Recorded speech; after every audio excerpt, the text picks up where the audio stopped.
Assalamualaikum warahmatullahi wabarakatuh.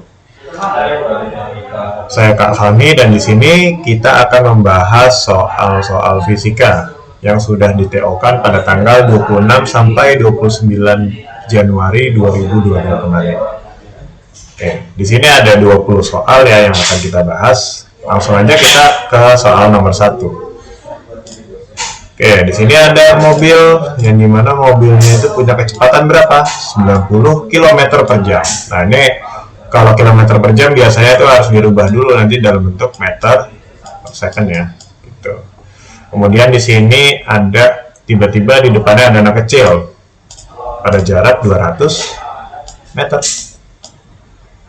Nah, kemudian kalau misalnya di sini mobilnya direm, itu mengalami perlambatan sebesar 1,25 meter per second pangkat 2.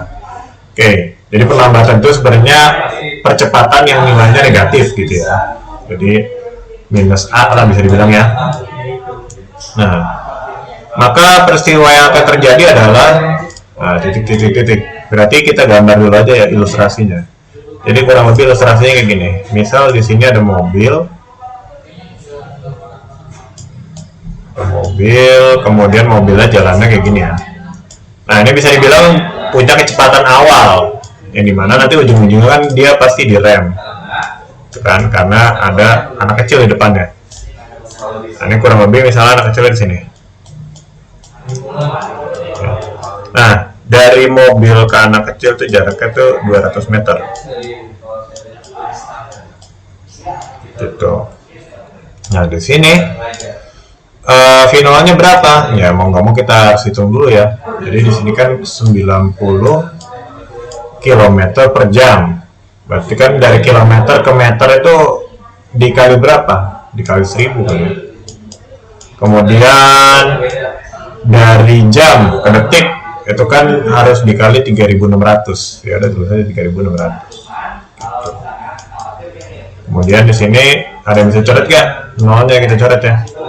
Nah, langsung aja berarti coba 90 kita bagi sama 36. 90 dibagi sama 36. Itu hasilnya 2,5. Jadi di sini kita coret aja hasilnya itu 2,5. Sehingga kalau 2,5 kita kali sama 10 itu hasilnya pasti 25. Taunya dari mana? Ya ini tinggal kita pindahin aja komanya ke sini kan ya, ke depan. Jadi hasilnya 25. Sip, berarti hasilnya itu adalah 25 meter per second gitu. Jadi finalnya kita tahu nilainya adalah 25. Nah, di sini intinya kan mobil pengen direm sampai berhenti gitu kan ya. Otomatis kan di sini adanya perubahan kecepatan dong. Yang awalnya kecepatannya itu maksimum, misalnya di sini kan 25 meter per second. Tiba-tiba direm sampai akhirnya kecepatan akhirnya berapa? Sebenarnya kurang lebih ya. Sama dengan adalah 0, betul gak? Karena kan kalau direm logikanya kan dia pasti sampai berhenti. Nah, kalau misalnya ada perubahan kecepatan seperti ini, berarti kan dia entah itu mengalami perlambatan atau mengalami percepatan. Otomatis kita pakailah rumus GLBB. Yuk, kita ingat-ingat lagi. Rumus GLBB kan ada 3 ya. Yang pertama itu apa? Rumus GLBB. V sama dengan V0 ditambah AT kan gitu. Kemudian yang kedua tuh kalau kita persamaan yang di atas tuh kita integralnya jadinya apa? S sama dengan V0 dikali sama T ditambah sama setengah AT pangkat 2. Nah, biasanya kalau integral kan ada plus C ya. Kalau sini plus C-nya itu adalah plus S0 gitu. Atau S0 pindah ke ruas kiri jadi delta S, gak jadi masalah. Boleh juga kok. Kemudian yang ketiga, itu apa berarti? Nah, ini kalau kita mau ngilangin T-nya gimana? Berarti ini nanti dimasukin ke atas di substitusi gitu ya. Berarti ketemu nanti hasilnya V kuadrat sama dengan V0 kuadrat ditambah dengan 2A dikali delta S gitu. Nah, dari 3 persamaan ini kira-kira kita pakai persamaan yang mana? kita lihat di soal tuh ada kecepatan, oke, ada kecepatan semua. Di sini juga kalau kita gambarin secara detail itu ada yang namanya kecepatan akhir, oke. Kemudian di sini ada jarak, oke, tapi kita mau tahu ya ini mobilnya tuh berhentinya di jarak berapa. Jadi anggap aja jaraknya nggak bakal yang dicari gitu. Perlambatan atau A-nya akselerasinya udah nemu.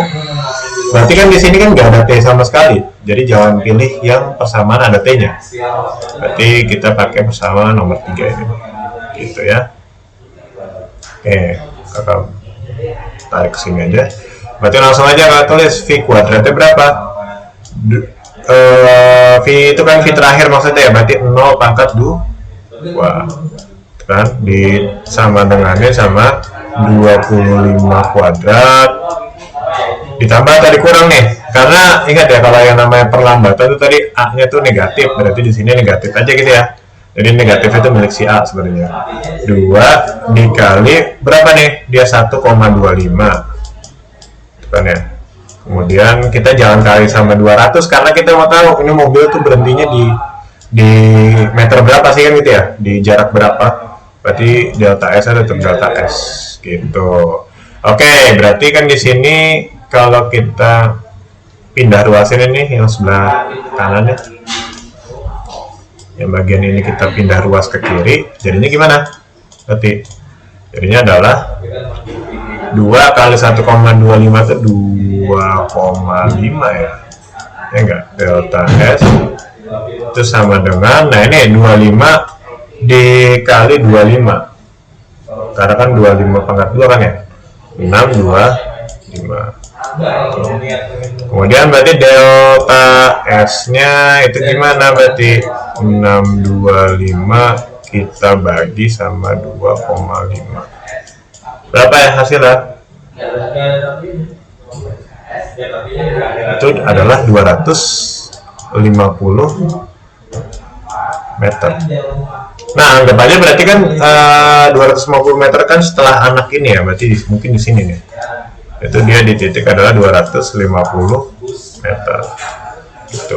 Nah, berarti kan logikanya kalau dia benar-benar bisa berhenti pada saat di titik 250 meter, otomatis anaknya itu pasti bakal ketabrak duluan, ya enggak? Nanti jawabannya adalah, coba kita cek satu-satu. Yang A, coba. Mobil tepat akan berhenti di depan anak tersebut. Maksudnya di sini ya? Enggak ya, salah ya, karena di sini kan udah jelas kalau dia berhentinya tuh di 250 meter.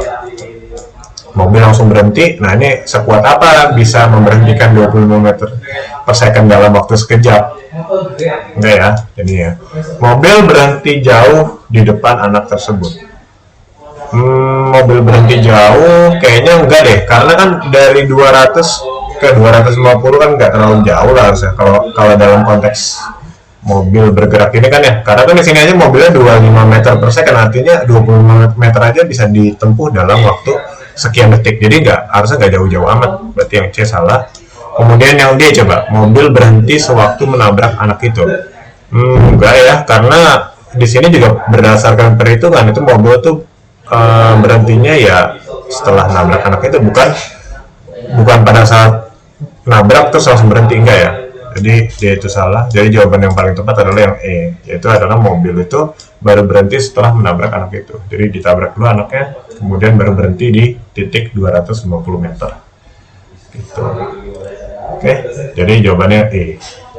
Lanjut. Nomor 2. Nah, di sini tuh kita ngomongin masalah konduktivitas pada logam gitu ya. Ya enggak, karena kan di sini kan logam dipanasin, berarti kan di situ nanti adanya terjadinya konduksi, kurang lebih gitu. Nah, ini mungkin kita gambar dulu ya. Jadi intinya di sini ada besi disusun membentuk huruf Y. Berarti kurang lebih itu besinya gini, ini ada besi 1, kemudian besi 2-nya kita warna merah aja. Gitu ya, ini besi 2-nya. Kemudian yang warna hijau deh, ini besi 3-nya. Gitu, oke.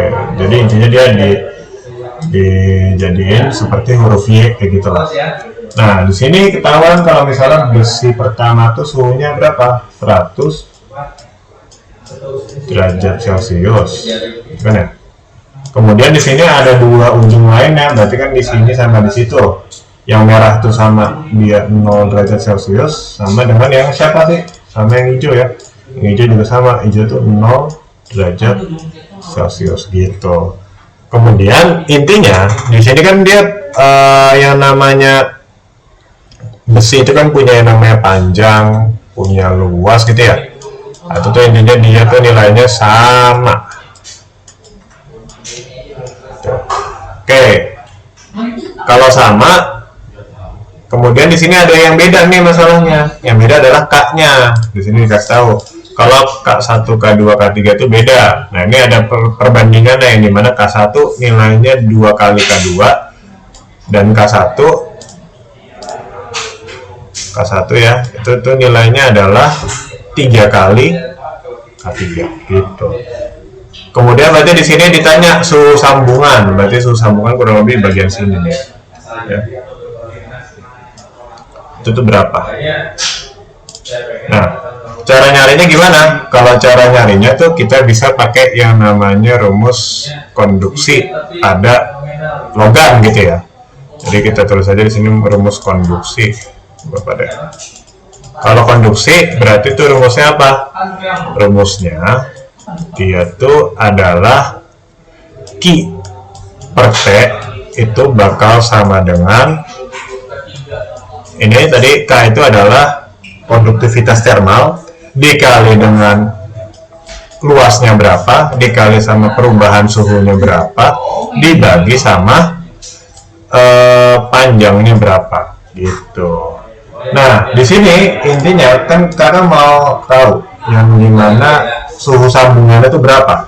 Berarti kan di sini ada yang berperan itu melepas kalor, ada yang berperan untuk menerima kalor. Nah ini bisa dibilang yang satu ini tuh dia melepas kalor ya.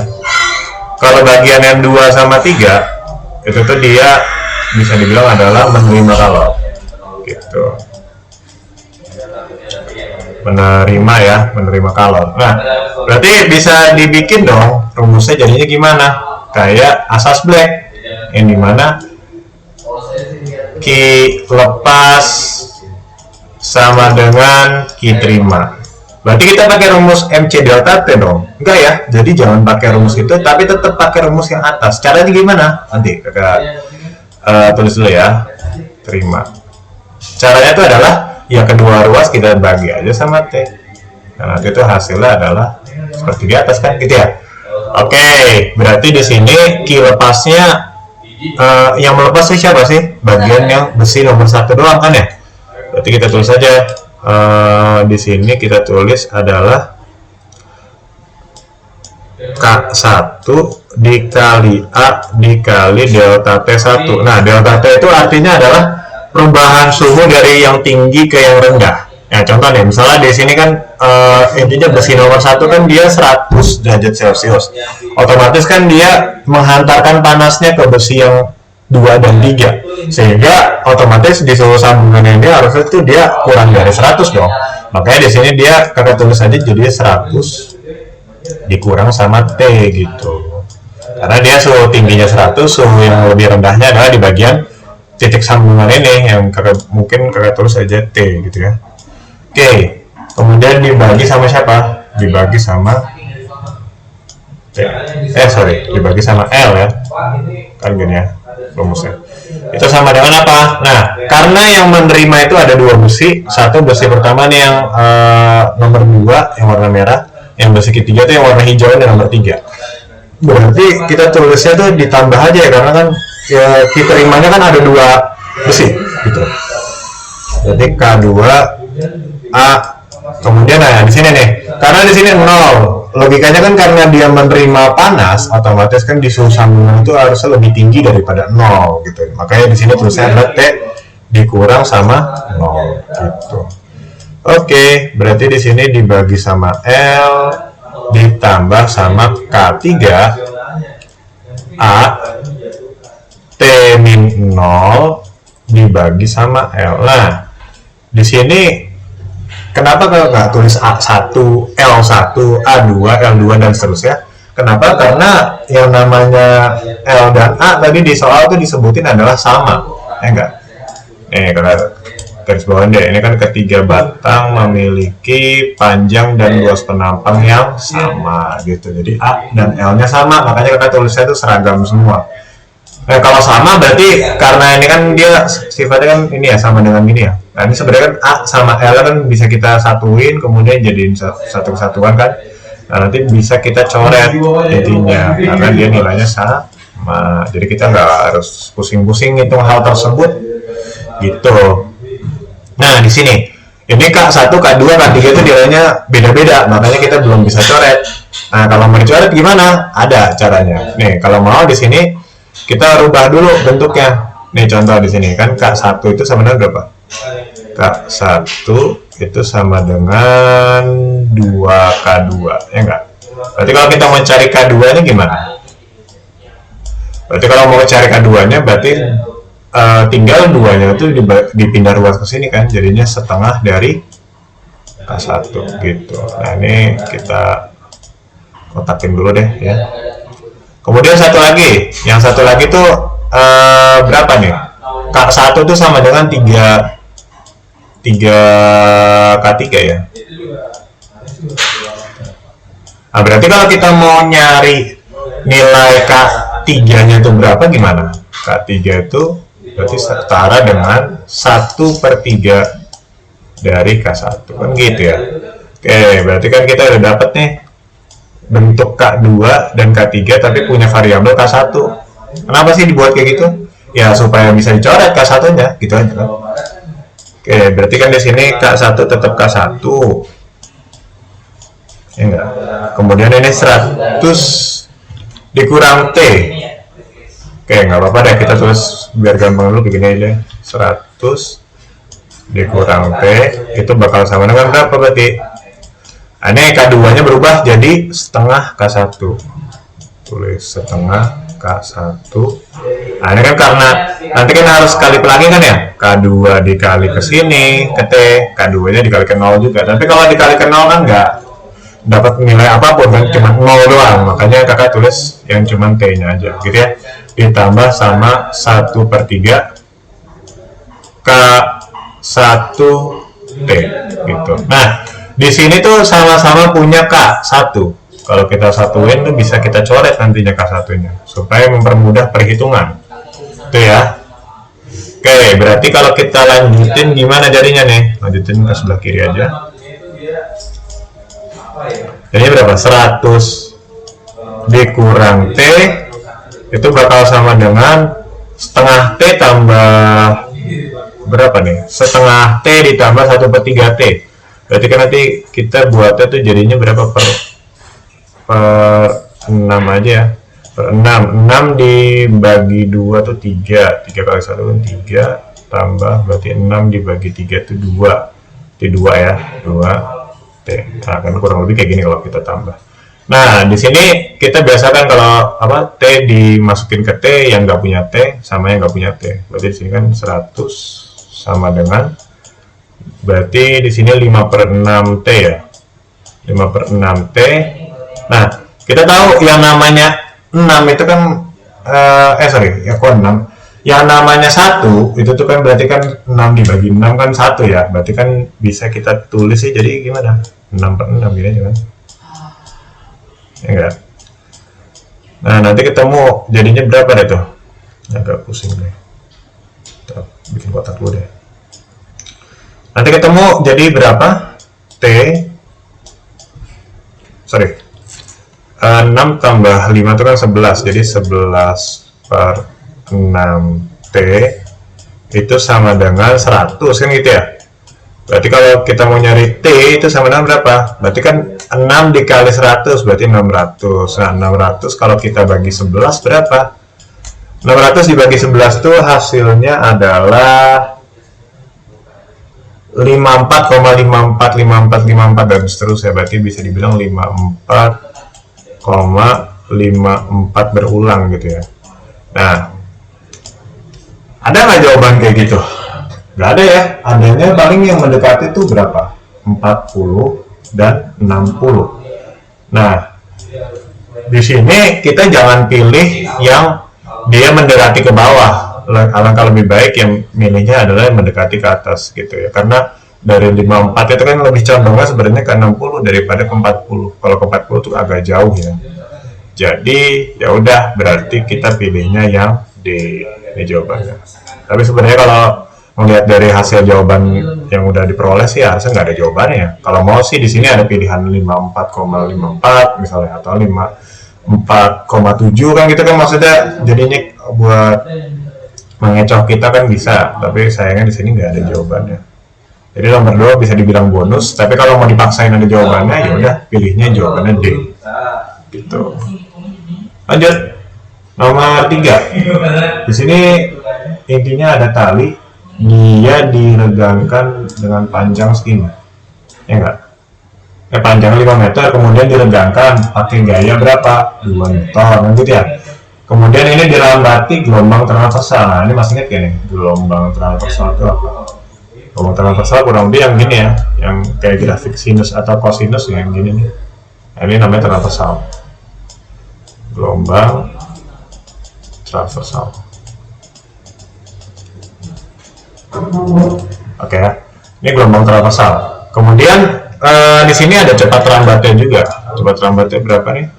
40 meter per second. Kemudian ditanya tuh adalah masanya berapa, gitu. Nah, kalau di sini berarti kita bisa menggunakan yang namanya persamaan Melde ya, dari percobaan yang dilakukan oleh Melde. Kalau bahasa itu Melde eksperimen. Oke, rumusnya gimana sih itu? Jadi dari percobaan yang sudah dilakukan oleh Melde itu membuktikan bahwa cepat rambat itu sama dengan akar dari gaya dikali sama panjang talinya dibagi sama massa, kan gitu ya. Nah, di sini tuh udah cocok banget pokoknya, udah ada V-nya, udah ada ini kan cepat rambat gelombang yang udah ada, yang warna hijau nih. Kemudian F-nya juga udah ada, 2 Newton, L-nya udah ada, M-nya kita cari. Berarti kan gampang ya, tinggal dimasukin aja. V-nya berapa berarti? 40 ya. Tapi kan di sini dalam bentuk akar ya. Jadi kita mau ngilangin akarnya dengan cara ya, ini coba dikuadratin aja gitu kan. Sama dengan F-nya tuh 2, L-nya tuh berapa? L-nya tuh 5. M-nya berapa? M. Karena kita nggak tahu ya. Nah, biasa kalau kita mau nyari M sama dengan, berarti kan M-nya pindah luas ke kiri, yang 40 kuadratnya pindah luas ke bawah sini. Berarti jadinya berapa? M sama dengan 2 kali 5 tuh 10. Nah, kalau kayak gini berarti kan gampangnya adalah 4 dikuadratin aja berapa? 16. Tinggal 0 tambahin 2. Kok bisa gitu sih hitungnya? Jadi kita mempermudah perhitungan aja dengan cara gimana? 40 itu kan sama dengan 4 dikali 10. Ya enggak? Berarti di sini kalau 40 kuadrat berarti kan sama aja 4 kuadrat ditambah dengan 4 kuadrat dikali, maksudnya dikali sama 10 kuadrat, bukan ditambah ya. Oke, jadi makanya hasilnya tuh 1600 gitu. Nah, ini tinggal 0 coret aja. Makanya ketemulah nanti di sini masanya itu berapa? Itu 1 dibagi 160. Itu tuh 0,00625. Oke, ada nggak sih jawaban kayak gini? Nggak ada ya? Jelas nggak ada, karena di sini kan masih dalam SI semua. Tadi V itu meter per second, F itu Newton, berarti kan kilogram meter per second banget doang gitu ya. Nah, kemudian si L-nya kan meter juga. Nah, masanya berarti otomatis nanti dalam bentuk kilogram. Tapi di soal coba kita lebih teliti lagi, mintanya dalam bentuk gram, benar nggak? Berarti kita bisa kali aja dari kilogram ke gram, itu kan dikali sama 1000 ya, karena kan turunnya 3 kali. Berarti buat koma-komaan gini, kalau misalnya kita mau perkalian 100, 1000, sejuta gitu ya, tinggal pindahin komanya aja, posisi komanya kita pindahin sini ya, ke kanan. Berapa kali berarti? 3 kali, karena tadi 1000 kan berarti 0 ada 3, makanya kita pindahinnya 3 kali, 1, 2, 3. Berarti jawabannya komanya ditaruh sini jadinya sekarang 6,25 gitu. Oke, jadi nomor 3 jawabannya adalah A. Nomor 4. Di sini kita baca dulu aja ya. Seberkas cahaya monokromatis dijatuhkan pada dua celah sempit vertikal berdekatan pada jarak berapa? 0,01. Kemudian di sini ada pola interferensi yang ditangkap oleh jarak. Jadi pola interferensi itu terbentuk kalau misalnya cahayanya itu ditembakin dari jarak segini ya, gitu ya ini ya, dari celah. Diketahui ini, jadi yang terukur adalah di sini adalah garis gelap pertama sebelah kiri dengan garis gelap pertama di sebelah kanan. Itu tuh totalnya adalah 7,2 mm gitu. Nah, yang ditanya tuh adalah panjang gelombang. Nah, ini berapa? Lambda berarti. Oke. Ini kalau misalnya dengar soal yang dimana di sini kan cahaya monokromatis, kemudian di sini ada dua celah, itu udah pasti dia menggunakan yang namanya percobaan Young.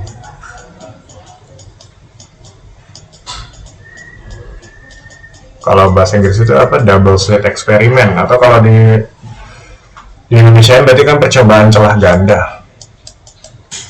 Buat membuktikan kalau misalnya cahaya itu kan bisa apa? Berinterferensi gitu, celah ganda. Nah, mungkin kakak di sini jelasin dulu deh maksud dari percobaan celah ganda itu gimana. Jadi kalau diilustrasiin kurang lebih gini. Misal di sini ada celah satu, dia cuma satu gini doang. Kalau misalnya di tembok tuh nggak ada celah lagi, otomatis ya misalnya ini nggak ada tembok lagi ya, temboknya cuma tembok nggak bolong gitu. Jadi ya udah, berarti kan dia cahaya itu cuma masuk ke satu titik doang, yaitu di tengah-tengah. Kalau andai kata misalnya setelah lewatin celah tadi itu tuh ada celah ganda ini ya. Nah ini tapi celah gandanya kudu sama gitu ya kakak, kurang lebih mudah-mudahan sama deh. Nah kalau kayak gini berarti gimana yang terjadi? Dia tuh kalau misalnya ada cahaya masuk itu terus nanti gini ya.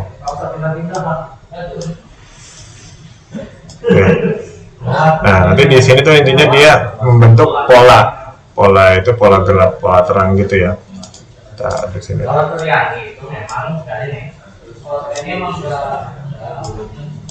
Nah, di sini ini namanya terang pusat gitu. Nanti kebentuk polanya kurang lebih gitu. Ini terang pusat, kemudian ini terang pertamanya. Kita nggak punya ini ya, tempat sampah. Kemudian terang keduanya gitu ya. Dan di sini juga sama dia. Jadi yang putih itu adalah yang terang-terangnya. Kalau yang hitam itu jadinya gelapnya gitu ya. Berarti di sini adalah terang pusat. Terang pusat. Nah, kalau di soal itu diketahuinya kan dia dari mana sih tadi? Gelap pertama sebelah kiri. Berarti anggap aja sebelah kiri mungkin di bawah sini ya. Ini berarti kan bagian kiri, bagian sini. Jangan warna putih, kelihatan. Warna biru aja. Berarti kan di bagian sini ya. Ke bagian gelap pertama juga tapi sebelah kanan, berarti di bagian sini ya. Nah, intinya jaraknya berapa? Jaraknya adalah 7,2 mm gitu. Nah, tadi di sini kan ada beberapa istilah ya, yang dimana di sini pola interferensi yang terjadi ditangkap pada jarak 20 cm. Nah, kurang lebih itu 20 cm berarti ini nih jarak dari tembakan ke bagian sininya, yaitu itu adalah 20 cm gitu. Oke, kemudian kan di sini intinya ada slit atau apa, double slit itu apa, celah ya, celah gandanya itu. Nah itu di sini setiap celah tuh jaraknya berapa? Jarak antar celahnya itu berapa? Itu adalah 0,01 mm gitu. Oke. Jadi sebenarnya kalau buat percobaan yang ini tuh udah ada ininya, udah ada rumusnya, yaitu adalah rumusnya D P per L. Sorry, sebelum ke sini pakai rumus dasar dulu deh. D sin theta itu sama dengan, ini kan karena dia yang diketahui adalah pola gelap, makanya dia nanti rumusnya jadi pakai M min setengah gitu. Kalau misalnya dia nggak gelap, itu misalnya pola terang yang ditahu itu nggak usah dikurang sama setengah, intinya gitu aja. Nah, sebenarnya kan nanti di sini kan dia kayak semacam ngebentuk sudut gitu ya, bentuk sudut, agak susah gambarinnya. Nah, nanti dia bisa sin tetanya tuh berubah, jadinya adalah seperti ini rumus yang kita mau pakai hari ini. Itu jadinya adalah D P per L itu sama dengan M min setengah lambda gitu ya. Oke, berarti di sini D-nya itu kan adalah jarak ini ya. Mungkin ditulis keterangan aja kali ya. Berarti di sini bisa keterangan adalah D itu sama dengan jarak antar celah ya.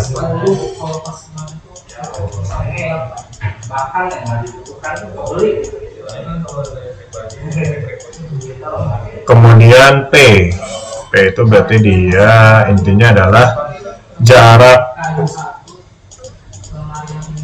dari terang pusat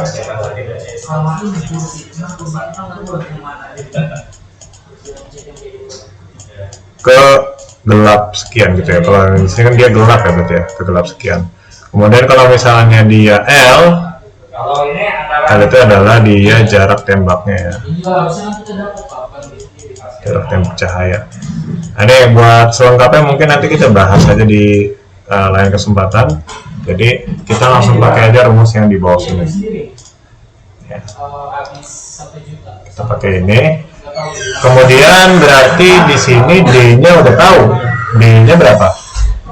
D-nya kan jarak antar celah itu 0,01. Berarti masukin aja rumusnya sini 0,01. Nah, ini di sini milimeter. Nah, buat dijadiin satu aja ya. Jadi mau pakai milimeter bisa, mau pakai sentimeter bisa, mau pakai meter bisa gitu. Jadi intinya kalau mau ngitung gini tuh harus dalam satu satuan gitu, nggak boleh beda-beda. Kalau di sini berarti yang mempermudah mungkin kita tetap milimeter aja. Berarti 0,01 tuh sama aja kayak 1 dikali 10 pangkat min 2 ya, milimeter gitu. Nah, ini P-nya kita belum tahu karena P-nya itu kan baru dijelasin adalah dari gelap mana nih? Gelap pertama sebelah kiri ke gelap yang ke pertama juga tapi sebelah kanan. Nah, berarti kan kita cari dulu kalau dari terang pusat ke gelap itu tuh jaraknya berapa. Nah, bisa dibilang kan berarti dia bisa dibilang adalah kalau dari sini dari terang pusat nih, terang pusat kan di bagian sini nih, terang pusat ke sono kan berarti kan setengahnya dari 7,2 gitu aja kan. Berarti bisa dibilang dari terang pusat ke gelap pertama itu tuh jaraknya adalah setengahnya dari 7,2 yaitu 3,6 gitu. Jadi di sini 3,6, satuannya tetap nggak berubah ya, tetap milimeter gitu. Berarti P-nya ketemu, dia nilainya adalah dikali sama 3,6. 3,6 itu berarti 36 dikali 10 pangkat min 1 kan gitu ya. Nah, L-nya tuh 20 cm. Kalau dari cm itu dirubahnya harus ke milimeter kan. Jadi berarti 2 dikali 10 pangkat 2. Kenapa? Karena dari cm itu ke milimeter kan turunnya sekali, jadinya kayak gini perkaliannya. Oke, kemudian dari sini sama dengan, nah M-nya tuh nilainya berapa? Karena kan tadi kita ngeliatnya kan kalau yang tadi kakak baru bikin garis barunya ini, dari terang pusat ke gelap pertama. Berarti dari terang pusat ke gelap pertama berarti kan cuma berjarak satu doang, yang satu gelap gitu loh. Berarti satu dikurang sama setengah gitu. Kemudian lambdanya kita yang cari, intinya gitu aja. Oke, nanti kalau kita hitung-hitung jadinya berapa nih? Berarti 10 pangkat min 5 ya. Ini kan pangkat 2-nya pindah ke atas. Berarti jadinya 36 dikali 10 pangkat min 5 dibagi sama 2 gitu kan ya. Nah ini kan sama dengan di sini 1 dikurang setengah tuh nilainya berapa? Setengah ya. Nah setengahnya tuh nanti 2-nya pindah ke sini, pindah ruas ya enggak. Nah 2 dibagi 2 tuh kan nanti hasilnya habis gitu. Berarti ketemulah 36 kali 10 pangkat min 5. Nah tapi di sini masih dalam bentuk apa? Dalam bentuk milimeter gitu ya. Dalam bentuk milimeter ini. Salah.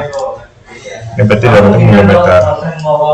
Nah, tapi di sini kita lihat itu kan yang dimau sama soal itu adalah dia tuh dalam bentuk nanometer. Berarti kalau dari milimeter ke nanometer itu turunnya berapa kali tuh? Berarti turunnya 6 kali ya. Berarti kalau turunnya 6 kali otomatis 36 itu harus dikali sama 10 pangkat min 5 itu harus dikali sama 10 pangkat 6 kan gitu ya, karena kan turunnya 6 kali berarti sama dengan berapa? 360 gitu ya.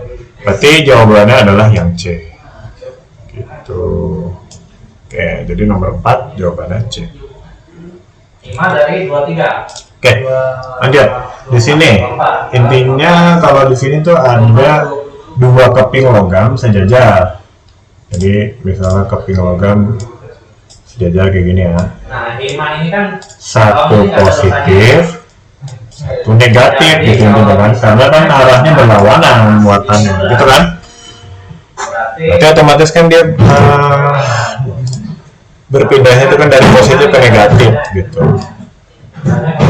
Oke, tapi di sini yang ditanya tuh bukan itu sebenarnya. Yang ditanya adalah kuat medan listrik, bukan dia masalah tarik menariknya tuh arahnya kemana. Ya kuat medan listrik itu kan E ya.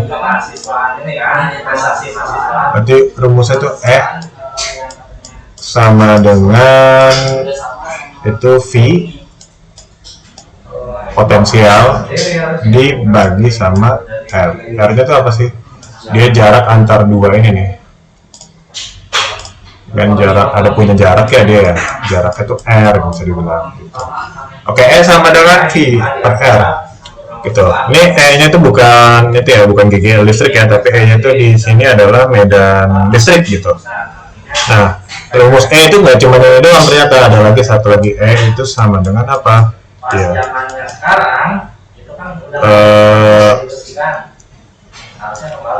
E itu sama dengan di sini ada yang namanya rapat muatan, sorry. Rapat muatan dibagi sama epsilon 0 gitu ya. Nah, jadi E itu punya dua rumus. Yang intinya di sini tuh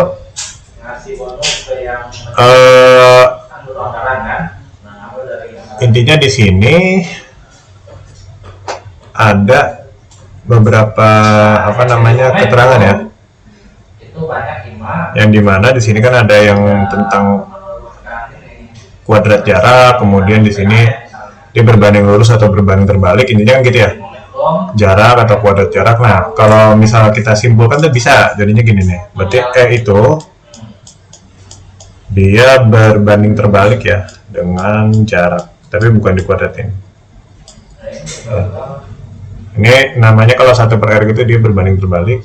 Kalau misalnya ini itu tuh dia berbanding terbalik dengan yang namanya rapat muatan gitu ya, sigma. Oke, berarti coba kita cek satu persatu. Di sini yang A itu dia kuat medan listriknya itu berbanding lurus dengan rapat muatan. Nah ini rapat muatan tuh yang tadi ya, sigma ya. Berarti E itu berbanding lurus dengan rapat muatan, benar ya? Jadi yang A itu benar. Coba kita cek yang B, berbanding terbalik dengan rapat muatan. Enggak ya, karena kan ini berbanding lurus tandanya kalau begini. Berarti yang B salah. Yang C gimana? Berbanding terbalik dengan kuadrat jarak antar blok keping. Nah, berbanding terbalik sama jarak udah benar, tapi masalahnya di sini ada kuadrat. Ya, salah berarti. Di sini berbanding lurus dengan jarak 2 keping, berarti salah ya, karena kan di sini berbanding terbalik. Salah. Arahnya menuju ke keping yang bermuatan positif. Enggak ya, kalau yang namanya kayak gini dia tuh enggak ngaruh. Jadi bukan kayak gitu, tapi ini di sini ditanya adalah kuat medan listrik ya. Berarti kan kita pakai persamaan. Jadi jawaban yang paling tepat adalah yang A. Gitu. Oke, nomor 5 adalah yang A.